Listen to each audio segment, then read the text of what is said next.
Hello and welcome to the Hoop Troop podcast. My name is Matt O'Connor, and join me as they will on all of our episodes are my cousin Luke Drobner. What's up? And my brother Mike O'Connor. What is happening? And today, for the first time ever, it is with great pleasure to introduce a good friend and the first ever guest on the Hoop Troop podcast. Though I'll never admit it, this guest is probably one of the funniest people I know. And when he isn't doing some sort of film writing or editing, he can be reliably cheering for the Lakers as a bandwagon fan. So without further ado, it's an honor to introduce you all to Mark Pump of Carpet Emporium fame. Mark, welcome to the podcast. You're introducing me in the worst way possible, like across several facets, tying this to my place of employment so I can get fired within 5 minutes, and then also getting lead-ins where it's like calling someone funny. Thank you. That's very kind of you to say. It sets too high of an expectation. I've set you up to fail intentionally. So if you make fun of me and it's not funny, then it backfires and you're a huge loser. Also, Luke, I take it you edit these? Yeah, I do. So I cracked hard right when I started. I came in with a voice crack. I would be surprised if I didn't peak the audio levels. But my first request, thanks for having me on, guys. My first request is you take that crack right out. Yeah, I'll try and remove it. Don't. It stays. Might be too big a crack, but thanks. Cemented in here forever. We'll have to try to get that out. But I think it's fair to mention that it's the day of firsts for the podcast. Our first guest, obviously, Mark Pump. It's also the first time that we're also Zooming on mute to see each other, adding another dimension to the day. And seeing Mark's new buzz cut as well has been, thank you, revelatory. Jarring. Truly jarring. jarring. Microsoft Teams, because they have a feature where you can raise your hand to talk. Oh, do That's true. Shut everyone up. Okay, hold on. Regarding this buzz cut, so Luke, you and I have never seen each other before. I came in hot with this buzz cut. What do you think, man? Because the other two are biased, especially not bad. I think. Thank you very much. I think children will run in the other direction, to be honest. But is that a bad thing for you, Matt? Would you prefer the children? That's actually. I'm not trying to attract kids with my hair, so if they go the opposite way, it's okay. You know what? All right, we're getting off topic. Sure. Mark, we brought you on because you are probably the only Lakers fan I know who was willing to talk to me and be my friend. Of course. And so what happened since the last time we recorded our podcast is that the Lakers have clinched the number one seed in the Western Conference. So congrats, Mark, on that. But Thanks. To be Doesn't honest, feel good at all. They've kind of looked like garbage. And I am not that confident. I was confident earlier in the year before the break that they would be our champion for the NBA as a whole, not even just the Western Conference. Mark, watching their first 5 games or so, what is your impression of them? What do you think is going to happen? I don't feel confident in the slightest. Yeah, they've just looked like really slow. I mean, last night they lost to the Rockets, and which is fine because the Rockets are really good right now. Obviously, like a huge Western Conference competitor, and LeBron didn't play, so that's fine. But especially also, and I know we'll talk about the Blazers later, but with them surging to the 8th seed, that's a horrible matchup for the Lakers. Like that's the worst possible matchup for them in round 1. Yeah, I don't feel good at all. The rotation, they have no good perimeter defenders with Bradley out, and they don't have. Not that Rondo's an amazing defender still because he's old and washed, but like they don't have any depth at either guard position. So it's. Yeah, I don't think they should be regarded as the favorites to even come out of the West, let alone win the title. I don't feel good about them at all. I don't like their bench. I don't think they have anybody to replace LeBron. And when LeBron comes out, they look lost. Well, I think that's the thing. Like yesterday really showed that when they were playing the Rockets. We're also recording this Friday afternoon, 5:00 Eastern. So if anything happens after this point, we're not that stupid. We're just early. Anyway, so this happened Thursday night. The Lakers got crushed by the Rockets, and LeBron and Westbrook didn't play. So you would have figured it was fairly even with Anthony Davis and James Harden leading those two teams, but it just wasn't. But Luke, exactly what you're saying. They just don't look good without LeBron. No one is really running any offense, and they just stagnate. And I expected it to come from Waiters. I think Waiters is a good player, and like I would like to see him move the ball more rather than just score. But he hasn't really moved the ball. He's come in, he's taken shots, and he's like, so. I mean, that's the thing. Someone has to do something, and no one wants to. Like, even Anthony Davis yesterday only had 17 points and 12 rebounds against, like, a tiny Rockets team. it doesn't make sense. Like, he needs to be able to step up more, and maybe he will. Maybe it's like these games don't matter. We're already the 1 seed, whatever.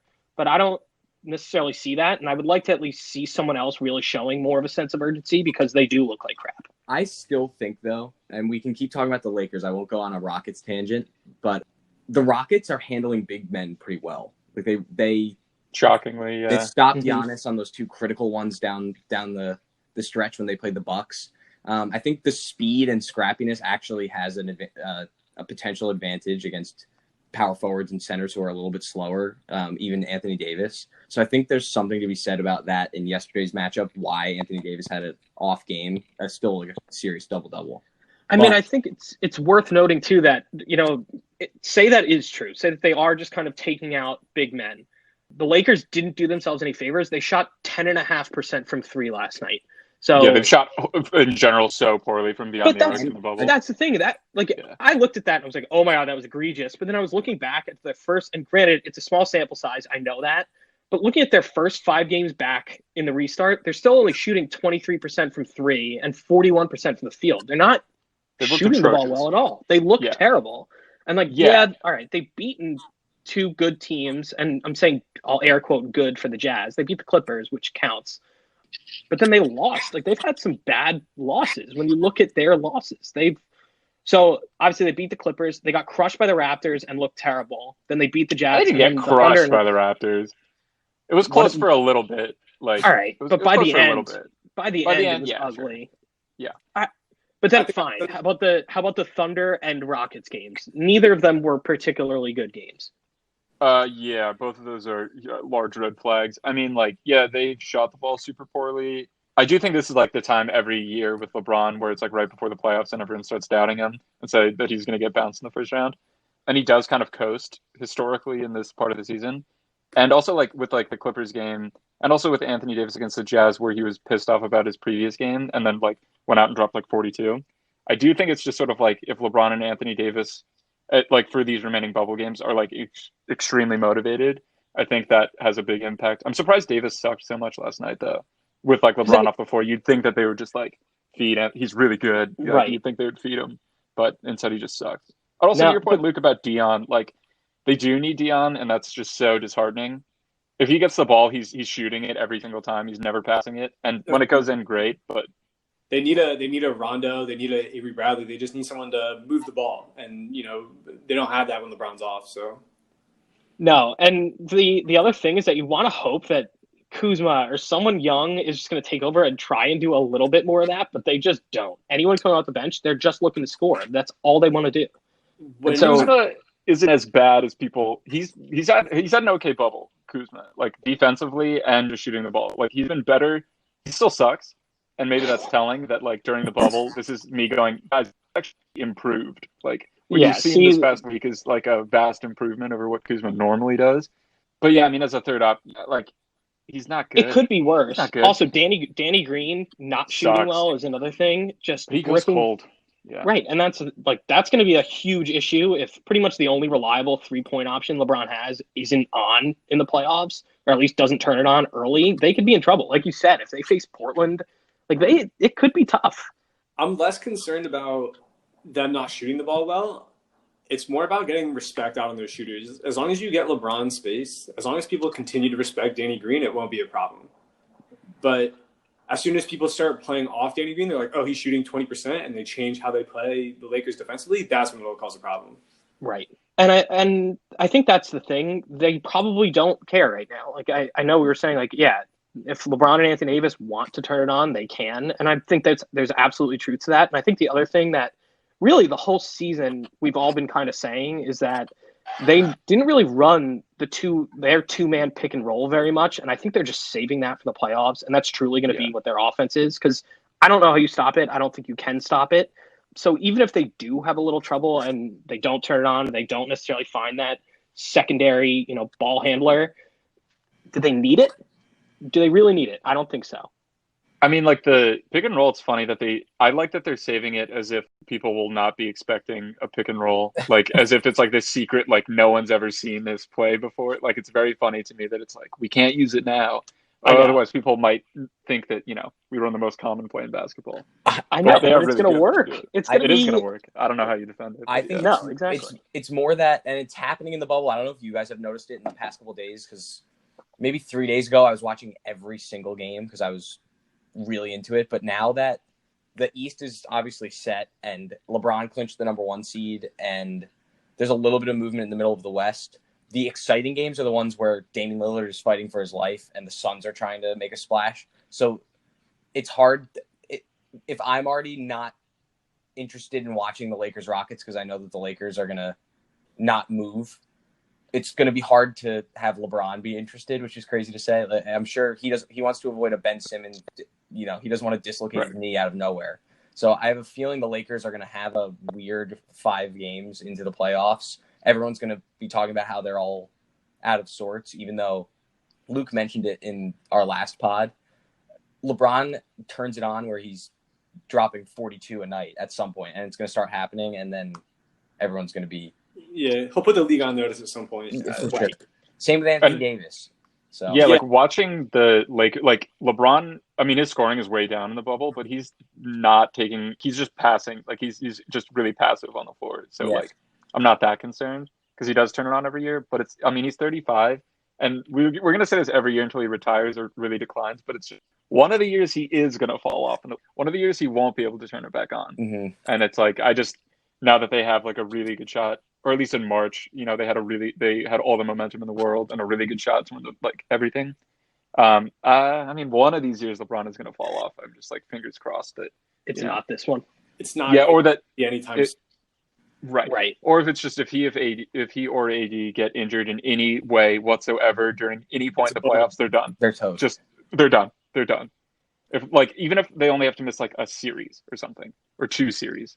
And that's kind of the fear with COVID, too. You never know. And I think that's one thing NBA is trying to look into is like, how long, if one of our stars gets it, how long do they really have to sit out? And so we'll see. Hopefully we don't see that. But the bubble's been really good. We keep sending posts back and forth about how there's been no reported cases for like a month now. So they're clean. Yeah, hopefully. Really although Lou Will is about to be exposed to everyone again. So, exactly. He does go. I know. So, Mark, now that you've gotten your Lakers fix, you're more than welcome to stick around if you want. But I do think this is a good point to kind of transition to look at who they're probably going to have to play in the first round in the Western Conference playoffs.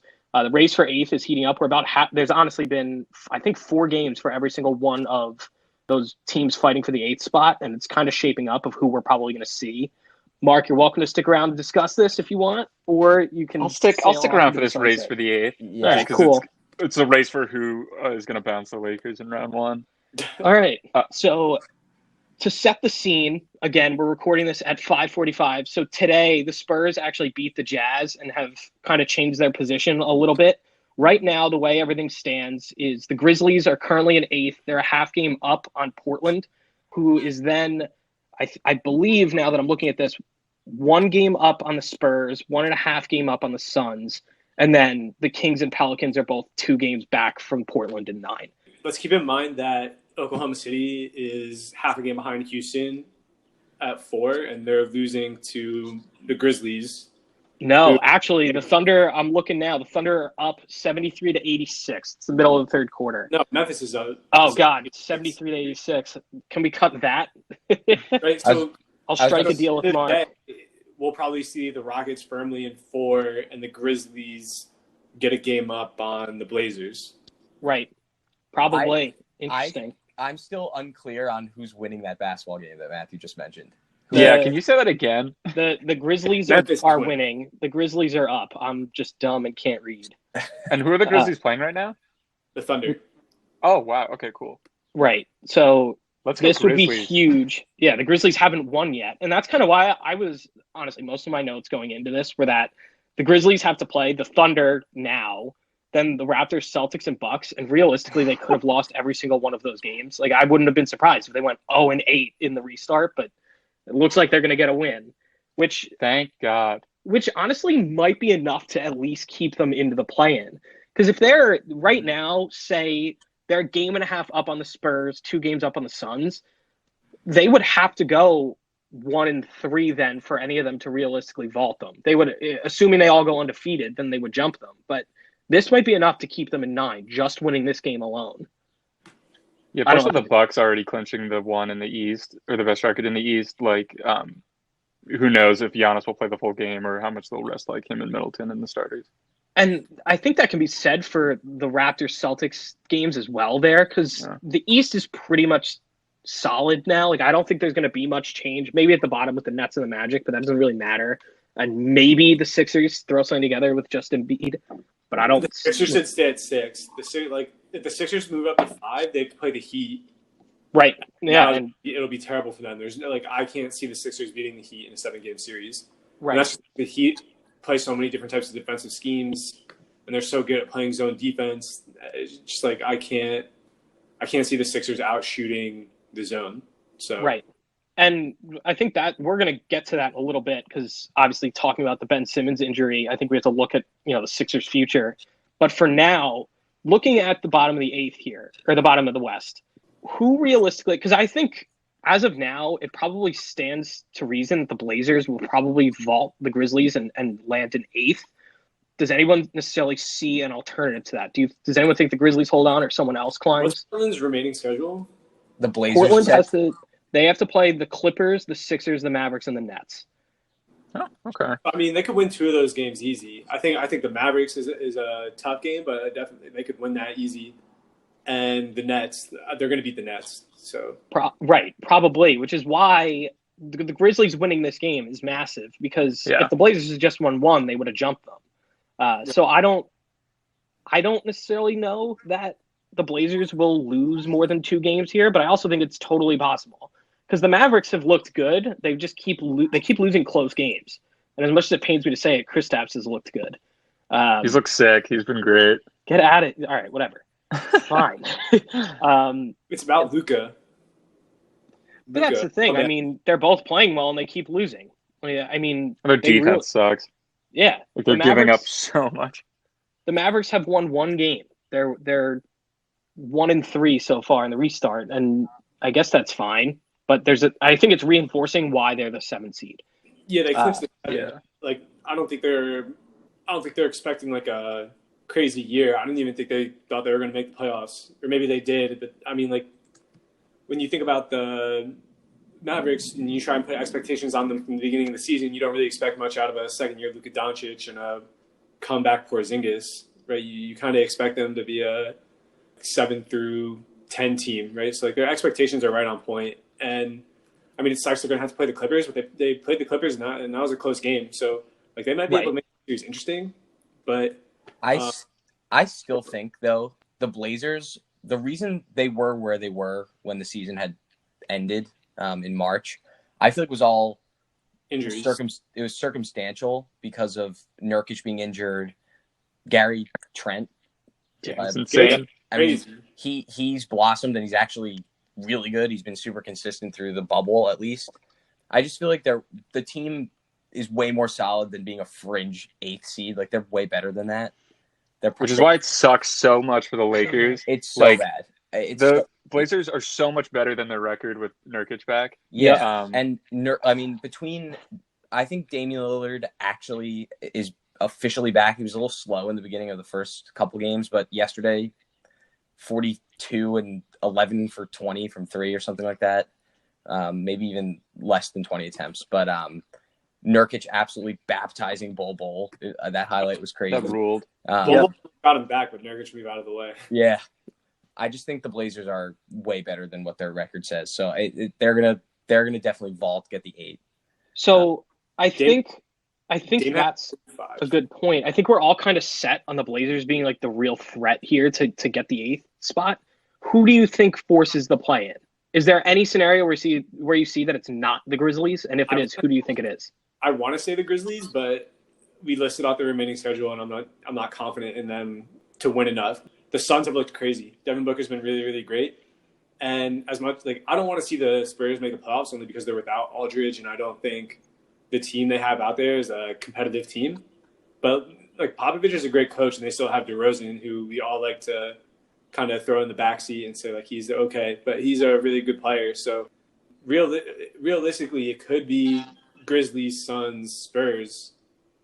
I think my personal opinion is just I want to see the Suns. So I think Suns Blazers. I love the Suns. I The love Suns the are so Suns. fun. They're so much fun. And honestly, they're not that bad. If they really did have Ayton for the full season, they might actually be in the conversation here. But they have to play the Heat, Thunder, Sixers, and Mavericks. Are they going to win enough of those to actually vault these other teams and force a playoff? Probably not. That said, I think they have a much better shot than, probably the Spurs or the Pelicans. I just think they have a Pelicans better are team. hot garbage. But the Pelicans have are such in an a easy fury. I schedule. hate. Yeah, but they find ways to lose, and also Zion's out for the next game or whatever. But the way they're staggering his minutes just made no sense in the first few games, and he looked gassed all the time. And Lonzo sucks. He looks out of shape. Like I've always thought he looks like at Duke. I didn't. At Duke, I thought I was like, okay, this guy's a monster. Like he was kind of big and chunky, and I was like, all right, he'll lose weight. When he came back from the knee injury, I'm like, okay, he just had knee surgery. He's going to be out of shape and slow. He looks fat now. He just looks genuinely tired going up and down the court. Like he looks bad. And like as efficient as he's been and he's scoring, it just seems like he's like chunky and fat. You know how like all NBA players retire and then they get super fat and then you see him on TNT like Chuck and Shaq? That's what Zion looks like at 19. Right now. But who am I to say he looks chunky? What do I look like? But I mean, as far as NBA players go, I'm not in the NBA. He is. Like, you would think that he'd be in better shape, and he's just not. He's dogging it up and down the court. And granted, when he does need to be explosive, he is, and he looks impressive. But then, he's kind of walking up and down the court. You gotta be able to put it together. Yeah. Whole game. I also feel like he's clearly frustrated. I mean, there's a lot of the same picture of his facial expression when he's on the bench. I feel like he's probably frustrated with the playing time, where this Pelicans team drafted him. They're really excited about him, but they're so afraid of him getting hurt that they don't let him play. It's very strange. It's almost I get it. Go ahead. You get the Pelicans doing that. I totally get it. He looks so out of shape and gassed all the time when he's out there, and he plays so explosively that I don't even know why they're playing him in the bubble. Like, also, what's the goal? Yeah, like, are they trying to make a playoff run? Like, I don't understand why they're playing him at all. He's very out of shape, and he's just an injury risk. Like, right. And it is. It's one of those things like, oh, yay, we got 8th and got crushed by LeBron. Like, what is really the goal here? There's no reason to be pushing him more than you have to. Like, I guess this is a good experience for him, and you run him a little bit, and they're more high-intensity games than normal regular season games. But other than that, you get an extra alternate jersey the next year. Oh, sweet! Come on, that's cool. Like, that's not enough to risk change, like derailing where that franchise is supposed to be going. Like, you play him 15 minutes a game, and like he looks chunky, and that's going to be it. Like, and then hopefully next season he's not. And I think that's, if you're going to be realistic with yourself as the Pelicans, that's kind of what it's got to be. And I hope maybe Brandon Ingram does something, but tonight will be the first test where you see them without Zion. So who knows? I think Brandon Ingram's a very good player. I think, Mark, you said Lonzo. I think he said he's hot garbage or sucks ass. I actually really like Lonzo. I think he's a good defender, and when his jump shot falls, it jumps, It never falls. You'll be waiting all good. day. It will never fall. I love Lonzo. Like, I loved him on the Lakers and think that he was unfairly shat upon. But other than his three is the only place that he can score from on the floor. And that is really inconsistent. But he literally, if he's within the 3-point line, that ball's not going in. Yeah, it's either at the rim or a 3-point shot. And his 3-point shot is inconsistent right now. His form looks a lot better. Even before we got to the bubble, he was still shooting a little bit sideways, but now I feel like he's really shooting straight on, which is good. And so give it another year or two just for him to get comfortable, and you don't know where his 3-point shot's going to go. And that'll open up more for him, right? So when he was playing in college, a lot of his inside scoring was facilitated by him drawing defenders out to the 3-point line. So, and you think about guys like Pat Bev has made a really good career at 6'1", playing defense and shooting threes. Lonzo Ball is 6'6" and does the same thing. So he may never be the star you want from your number 2 pick, but he'll still be a really great player. I agree with that. I think LaMelo is going to be the best ball when he gets drafted by the Knicks in 2 weeks or 3 weeks, whenever the lottery is. Deals, though. What are the Knicks? We don't have to go that deep into it because I'm sure you'll do it on a later ep. But are they guaranteed like a 1-3 pick? Like, no, there's a chance they fall to 9. So obviously that's what's going to happen. Yes, obviously that is going to happen. I've been braced for it. Although I was reading tweets today, and this is the only tangent I'm going to go on with the Knicks. Elfrid Payton, the past 2 years, has been on the team that has gotten the number 1 overall pick in the Suns and then the Pelicans last year. And Julius Randle, in his first 4 years of his career, the team he's been on, so the Lakers 3 times and the Pelicans once, went second, first. So the Knicks are almost guaranteed a top 2 pick at this point. That's what happens. That's why we signed them. That hot garbage on the court was so we get the first or second pick. This is what happens when you're a Knicks fan. You just start. It's depressing. I'm a huge loser. But all right, so looking at just to distance myself from the Knicks and that embarrassing comment I just had, I'm imagining no one envisions the Kings getting up to speed here. Even though I think, are they losing to the Nets right now? Yes, they are losing to the Nets. So yeah, they're doomed. I don't even want to waste time with them. If everyone is okay with that. Mm-hmm. Also, the Grizzlies, in the same way that Zion, every time he moves, I'm terrified he's going to get injured. John Morant only lands on one leg every single time. Every time. He's going to Derrick Rose himself in like a year. And I love John Morant. I think he's sick. But he, in the same way Zion, like anytime they move, I'm terrified. It's scary, yeah. The other thing that we kind of overlooked here when we were talking about the Grizzlies was kind of in the same vein. Jaren Jackson Jr. is out now. He tore his meniscus, I think. And like he was looking great, too. He was looking good.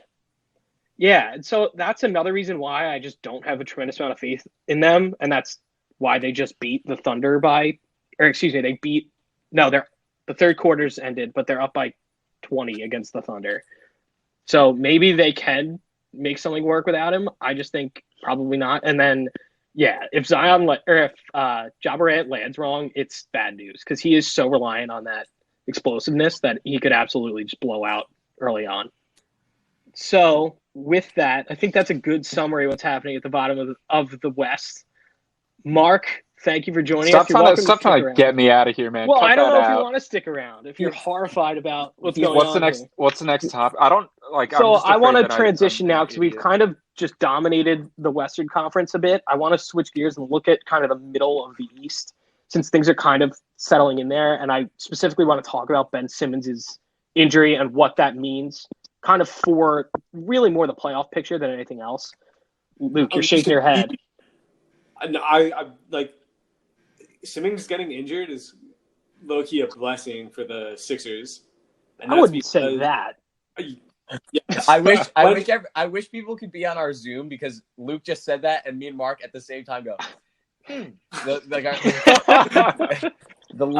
lip goes up. So don't get me wrong. Simmons is a great player, and I think Simmons adds something to the Sixers that nobody else can. But if it's just Embiid or it's just Simmons, the Sixers are a better team. When you have Simmons and you have Embiid, there's all this, whose ball is it? No one's shooting. You know, there's not enough space. It's a spacing disaster. But when you just have Embiid out there, it allows you to, like, if they had a little more depth, it would be like they're set. It's done. But they don't have that depth.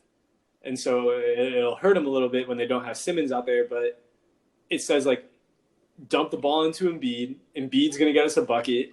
And then on defense, we still have Embiid down there blocking shots, and we just have to make sure we're fighting over screens to prevent three-pointers. So, I mean, you throw an Alec Burks out there instead of Simmons, you gain a little bit of three-point shooting, you lose a little defense, but at the end of the day, you're still a very good defensive team. You're still very big if you want to play Horford, Harris, Embiid, Richardson, right? Like, those are all big guys, and they'll guard 2 through 4. All of them can guard 2 through 4, and then obviously Embiid is a center, and Richardson could probably guard point guards and things like that. So, I mean, yeah, you lose something with Simmons, but you also gain a little bit more chemistry and continuity. So, I just think looking at their roster right now, like, and I have it pulled up, like, who do you start now? If you take Simmons out, who do you put in? Horford? Because that has proven to be a disaster. Train wreck. He does not work next to Embiid either.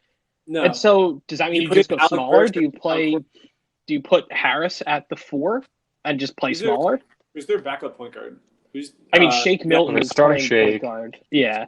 And then honestly, their backup, they're probably just staggering the two of them, I think. I don't necessarily think they have a true backup point guard. It's Shake Milton,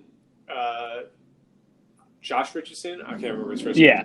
Josh Richardson. Harris, power forward is going to have to be someone else, and then Embiid at center. So I mean, who do you bump? I think you bump Harris down to the 4, and you put in Alec Burks or Furkan Korkmaz at 3.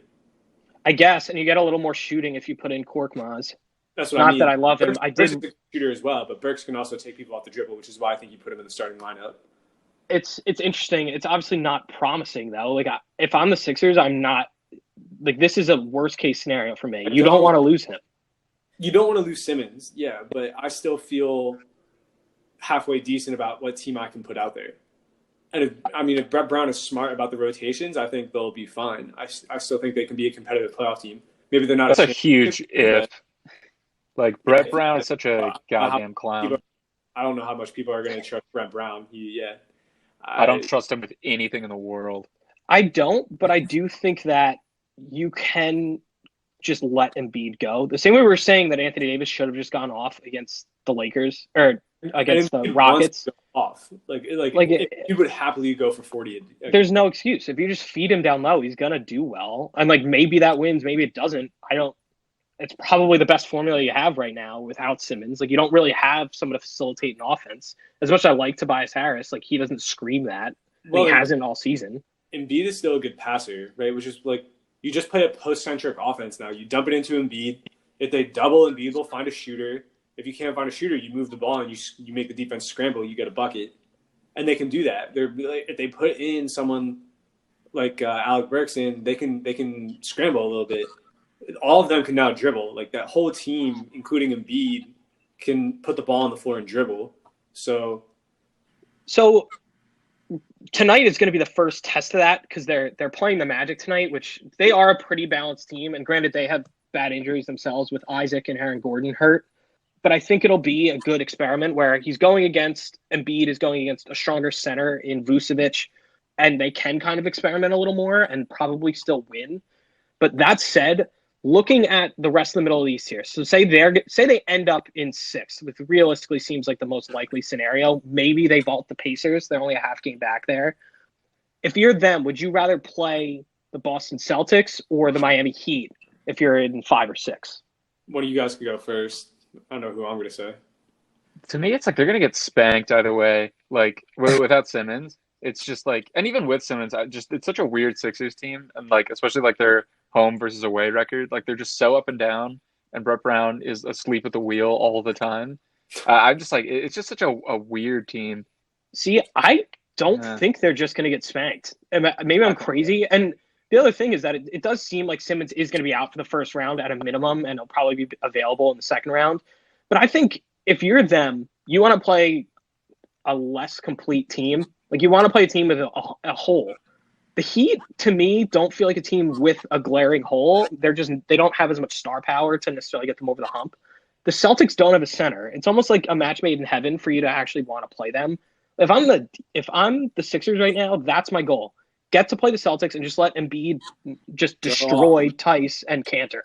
Because neither of them are great defensively and can't handle them. It seems like a no-brainer to me.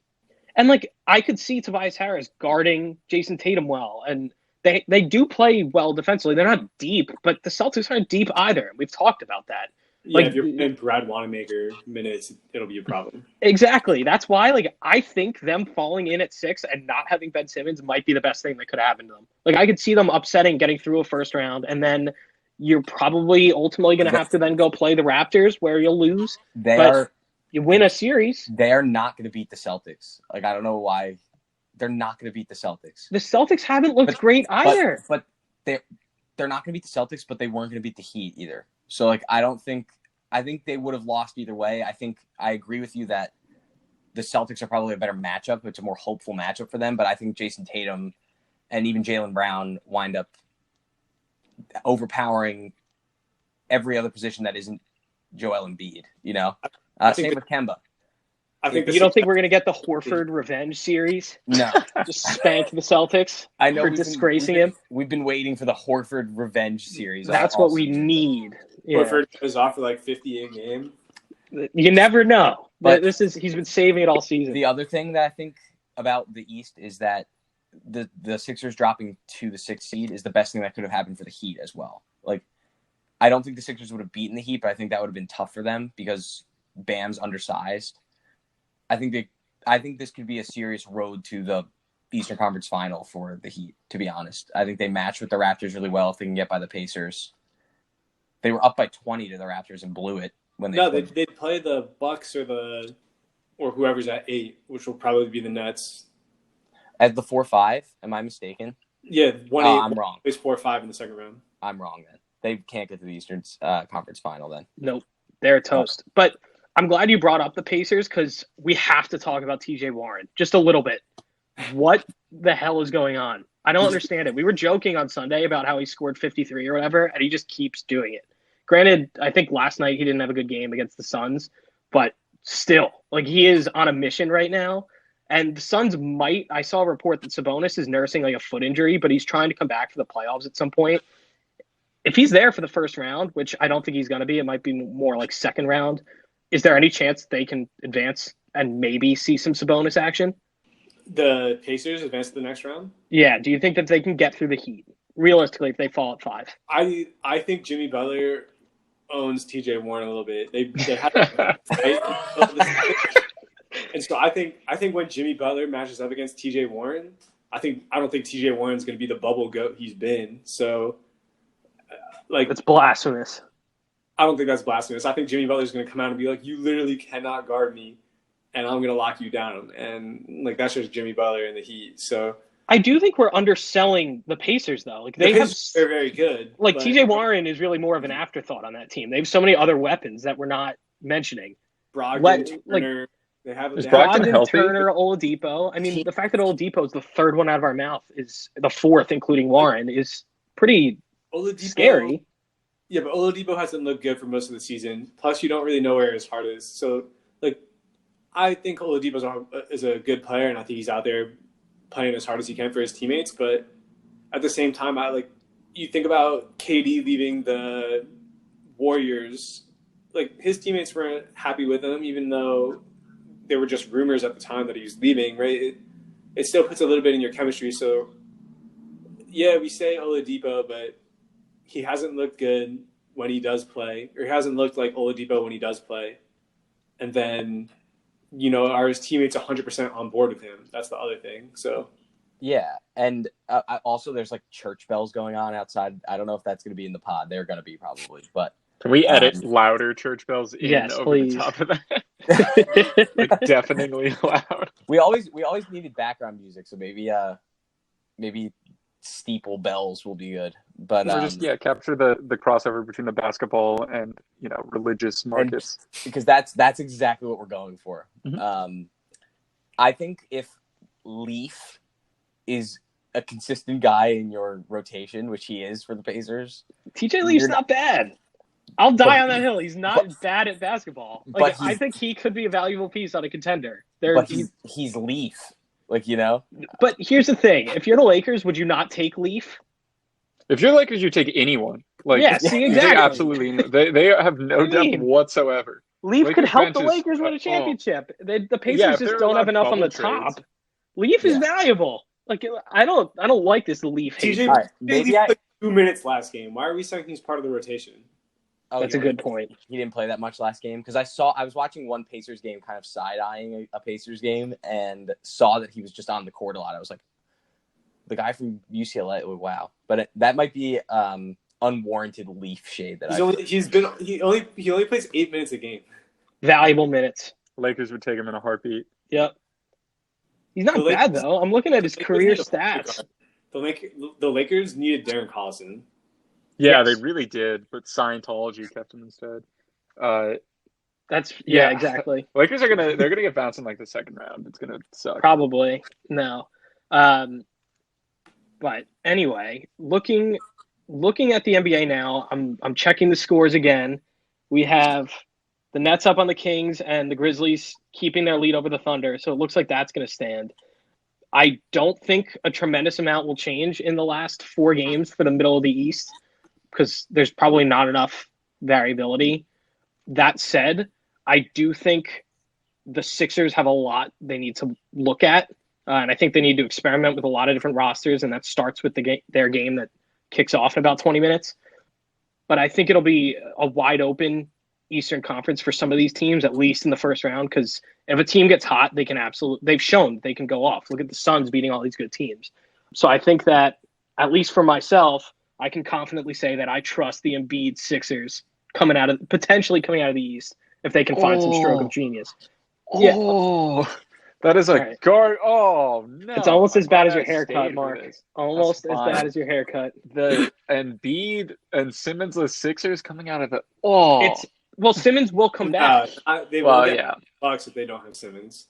Sorry, They won't Right, get but past. he'll be back by then. I think I don't it's know. possible. Do you I'll trust die the on that hill. Sixers medical staff to really do a good job handling this? No, I don't. But He you got to trust the process. Surgery or something like that. So their rehab is supposed to take some time. So I don't want to go on any longer because I feel like we've kind of glanced on everything so far. One thing I do want to hit back on is at the end of our last show on Sunday, we went over just the slate of Sunday's games before doing it. And I wanted to point out that Michael and I tied at 4-2 and Luke was 2-4. So if you go back and listen to our previous episode, because you were so inspired by how good this one was, you could see No one is our jumping in now and then catching up. I don't think this ages that well. I don't think anyone's going to start here and then work their way through the back. I don't know, Mark. Whoever from the Carpet we're- Emporium that you bring on to listen to your show might want to go listen to the previous episodes. Yeah, I'll definitely pass this out of work. Exactly. You guys want to predict the last 3 games today that haven't started yet? Oh, God. These games today are absolute garbage, but sure. The 3 games that haven't started are Magic Sixers. Who do you guys like? Sixers. I don't know. I am so out on this Sixers team. Like, I don't understand why they don't just go home now. Like, if you don't have Simmons, just mail it in. Like, what are we doing? So you're going to pick the Magic over the Sixers?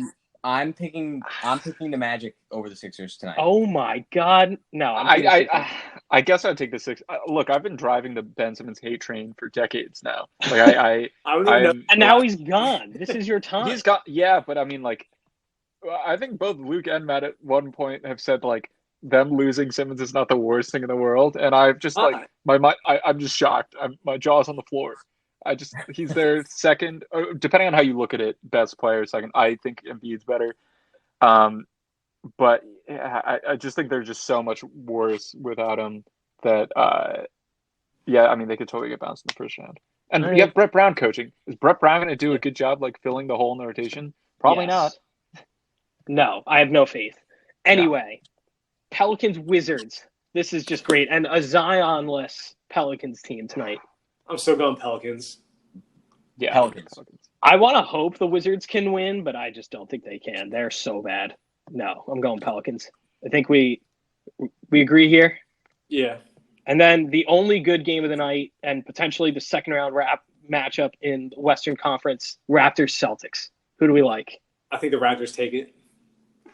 Yeah, I hate the Raptors. Like, if the Lakers on the off chance make it to the finals and they face the Raptors, they're a terrifying team. Also, I hate Lowry. That thing with him and Aaron Gordon. I've hated Lowry for decades. I was next to Mark Stevens when they shoved him on the bench when he was playing the Warriors. Oh my God. It was me and Mark Stevens shoved him. Lowry is just like he flops a ton and is a dirty player. You know, do I think a Warriors minority owner should shove him? No. But should he not have? Oh my God. I'll let history decide. This is the first time we might have to cut something egregious out of this podcast. I mean, Lowry, he's an infuriating player, and I despise him. I mean, and that's what this Raptors team is. They're all infuriating.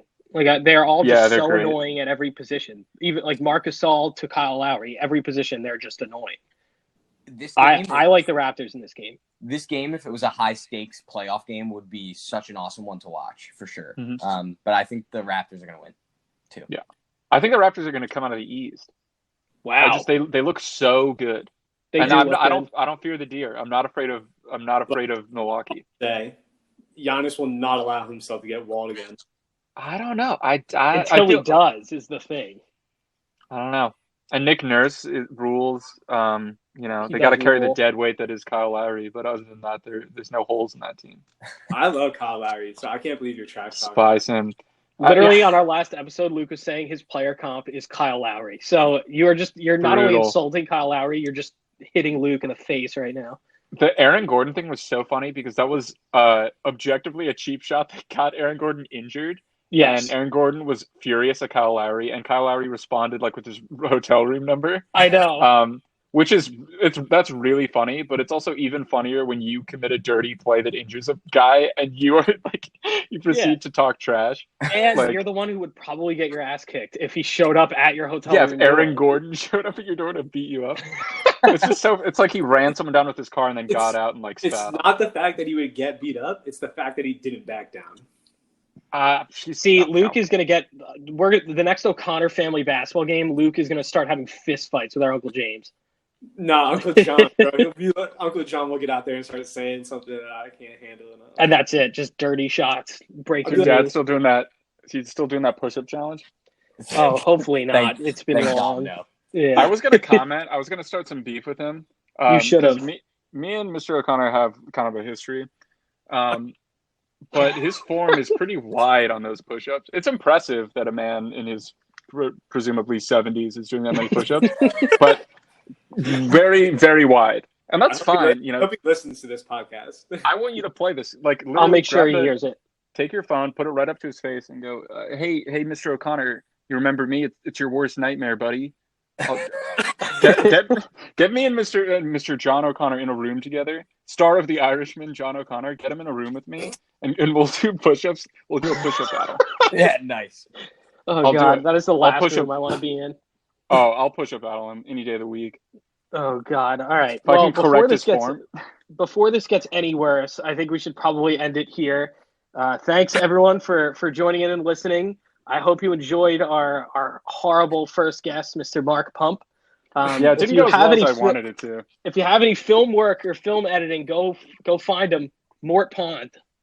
But anyway, thank you for joining us, and we'll be back as the restart continues.